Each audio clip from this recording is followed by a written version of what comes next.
নমস্কার বন্ধুরা, sister tasty kitchen আপনাদের সবাইকে স্বাগত জানাচ্ছি।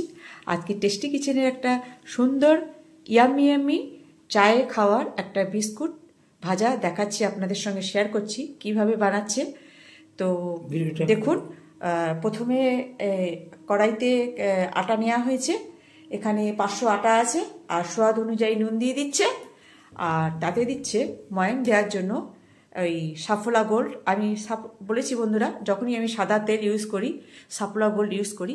তো এখানে আমার সাদা তেল ইউজ করছি, কেন কি ময়াম দেওয়ার জন্য। আমি এখানে ঘি বা বাটার কিচ্ছু ইউজ করছি না, এখানে আমি সাদা তেল ইউজ করছি, যাতে যাতে যাই প্রবলেম হোক না কেন, ঘিতে একটু প্রবলেম হয় যাদের হাই প্রেশার থাকে, বা বাটারে যাদের প্রবলেম হয়।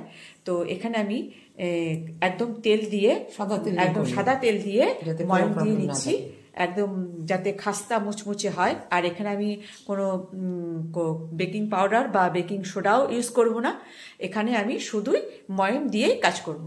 তো বন্ধুরা, নুন দিয়ে তেল দিয়ে ভালো করে ময়াম দিয়ে দিল, আর দিয়ে দেবো একটা নারকেল কোড়া, আর এখানে দিয়ে দেবো ফ্রেশ একদম তাজা নারকেল কোড়া। তো নারকেল কোড়াটা দিয়ে আগে ভালো করে ময়ামটা দিয়ে মাখুক, তারপর নারকেল কোড়াটা দিয়ে দেবে।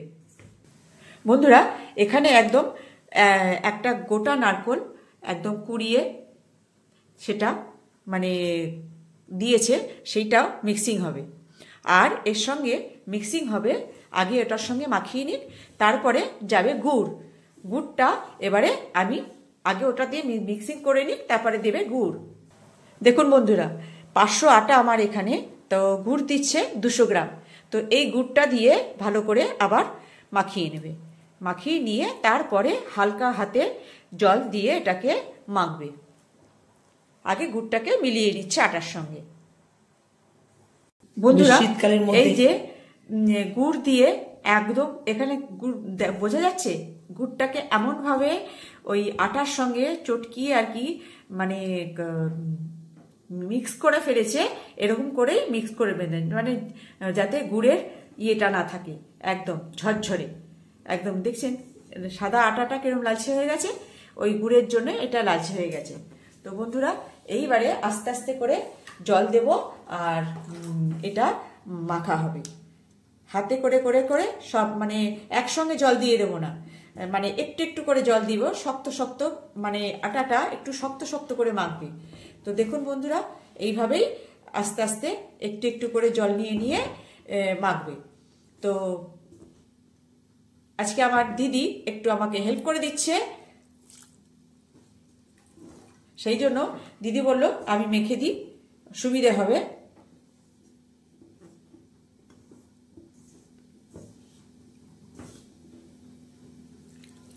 এইভাবে বেশি জল একসঙ্গে দেবে না, আস্তে আস্তে করে জলটা দিতে হবে, যাতে মাখাটা শুকনো হয়, একদম জল জলে হবে না।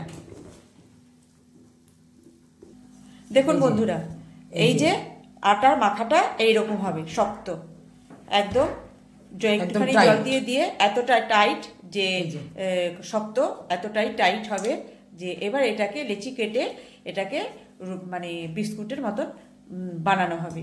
তো চলুন বন্ধুরা, লেচি কেটে বিস্কুটের মতন বানাক, তারপর আমি দেখাচ্ছি যে কি করে বিস্কুটের মতন বানাচ্ছে। আগে লেচিটা কেটে নিই বন্ধুরা, এই যে এরকম করে চ্যাপটা করে নিতে হবে, ঠিক আছে। তারপরে এটাকে এইভাবে এইভাবে শেপ করে দিয়ে আমি এখানে কাঁটা চামচ দিয়ে একটু এঁকে দেব। প্রথমে বন্ধুরা এইরকম করে জোর করে দেবেন, ঠিক আছে। তারপরে আপনি এই যে চামচিটা এই যে এইরকমও দিতে পারেন, এক সাইড পাতার মতন লাগবে, আবার ঘুরিয়ে এই যে এরকমও দিতে পারেন। আমি এক একটা শেপ দেখিয়ে দিচ্ছি, যে আরো তো বানাবো, তো এক একটা এক এক রকম ছাপা দিয়ে দিচ্ছি।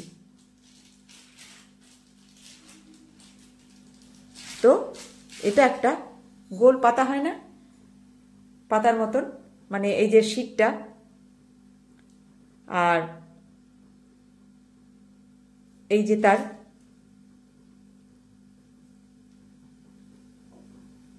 ইয়েটা, এই যে আরেকটা দেখাচ্ছি বন্ধুরা, আরেকটা দেখিয়ে দিচ্ছি। এটাকে এরকম কাটবেন, তারপরে এই যে এই যে এই যে তারপরে এই যে এই যে এই যে এই যে মাঝখানটা ডেবে গেছে, সেই জন্য মাঝখানটাকে আরেকটুখানি ক্লিয়ার করার জন্য আরেকবার চেপে দেবেন, যাতে ভাজার সময় এই ছাপাটা ঠিক ঠিক থাকে। ঠিক আছে বন্ধুরা, এই যে দেখলেন তো কেমন করে বানাচ্ছি।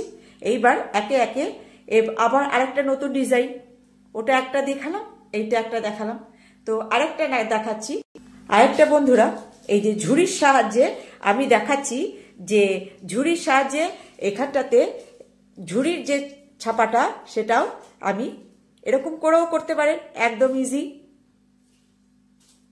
ঝুড়িতে যে ছাপাটা সেটাও এটা এখানটাতে ঠেসে দিলেই, আঙুল দিয়ে ঠেসে দিলেই, তারপরে এটাকে হালকা করে হালকা হাতে তুলে নিয়ে আসলে, দেখুন বন্ধুরা ছাপাটা কত সুন্দর হয়েছে, ভাল লাগছে কি না? ঠিক এভাবেও আপনি করতে পারেন ঝুড়ির সাহায্যে। এই যে ঝুড়ির সাহায্যে এত সুন্দর একটা ছাপা তৈরি করতে পারবেন বন্ধুরা। আবার আরেকটা দেখাচ্ছি ঝুড়ির ইয়েতে, দেখুন এরকম করে হালকা হাতে দাবিয়ে দেবেন, যাতে এটা সুন্দরভাবে ইয়ে হয়ে যায়।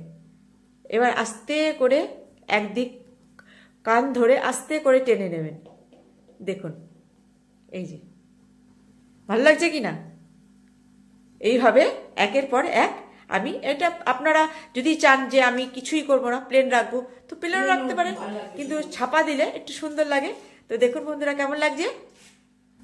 বন্ধুরা একটা মানে ডেলা নিয়ে ঠিক এরকম এরকম করে চেপে চেপে চেপে চেপে বসিয়ে নিলেন।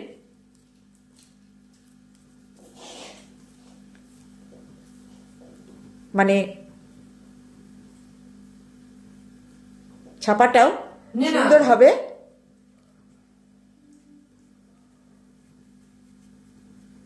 এইভাবে যাতে গোল শেপ হয়, একটুখানি আঙুল দিয়ে সাইডটাকে একটুখানি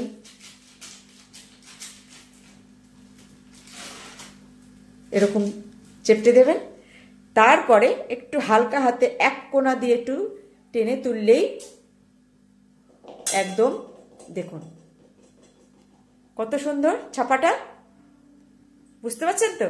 তো এভাবেই এক এক করে বানিয়ে নিচ্ছি বন্ধুরা। ওভেন ধরিয়ে আমি তেল গরম করতে বসিয়ে দিয়েছি, এই যে সাদা তেলে আমি ভাজবো। তো তেলটা প্রায় গরম হয়ে এসছে এখনো, দিয়ে দে। এইবারে এক এক করে আমি ধিমে আঁচে ভাজতে হবে, এটা ধিমে আঁচে ভাজতে হবে, সেই জন্য আমি এগুলো একে একে করে দিয়ে দেব।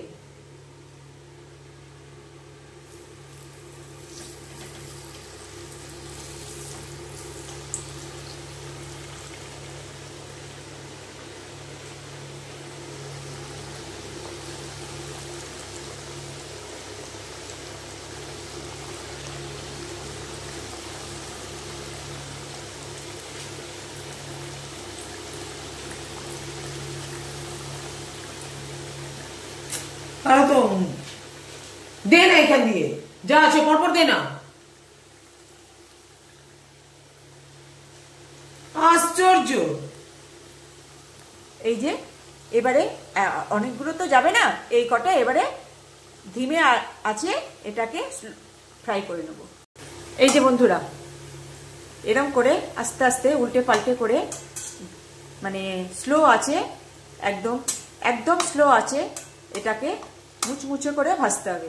জানেন তো বন্ধুরা, অনেক সময় আমরা বাইরে বেড়াতে যাই, তখন যদি এইটা ড্রাই ফ্রুট তো যদি আমরা এটা এরকম করে ভেজে টেজে নিয়ে যাই, তাহলে পরে কি হবে বন্ধুরা, তাহলে আমরা যেখানে বেড়াতে যাচ্ছি বাসে বা ট্রেনে বসে খেতে পারবো। এইভাবে একটা সুবিধা হয়। আবার সন্ধেবেলায় চায়ের সঙ্গে মুচমুচে বিস্কুটের মতন আপনি খেতে পারবেন। চা হোক কফি হোক, সামনে শীত আসছে, ভেজে রাখলে এটা অনেক দিন স্টোর করা যাবে, মানে 3-4 দিন তো স্টোর করা যাবেই। তো 3-4 দিন অনেক, তো 3-4 দিন আর স্টোর করা যাবে না। একবার একটা খেলে মনে হবে আরেকটা খাই, শুধুই খেতে যাই। চায়ের সঙ্গে তো ব্যাপক লাগে বন্ধুরা। দেখবেন একদম সামান্য রেসিপি এরকম করে বানিয়ে স্টোর করে চায়ের সঙ্গে খেয়ে দেখবেন, হেভি মজাদার। তো এই যে ভাজছে আস্তে আস্তে, যখন একদম কড়াক হয়ে যাবে তখন ওগুলোকে নামিয়ে। বন্ধুরা, একসঙ্গে তো অনেকগুলো দেওয়া হয়েছে, সেই জন্য সবগুলো একসঙ্গে হবে না। তো এক এক করে যেগুলো হচ্ছে সেগুলোকে তেল ঝরিয়ে এই যে নামিয়ে নিচ্ছে। তো এবারে এক এক করে ওইগুলো তেল ঝরিয়ে নামিয়ে নেবে। এই যে বন্ধুরা, এই যে আমার আটার বিস্কুট, আটা দিয়ে বিস্কুট কেমন লাগছে বন্ধুরা? একটা সামান্য রেসিপি, একদম মুচমুচে খাস্তা, ঠান্ডা হলে একদম।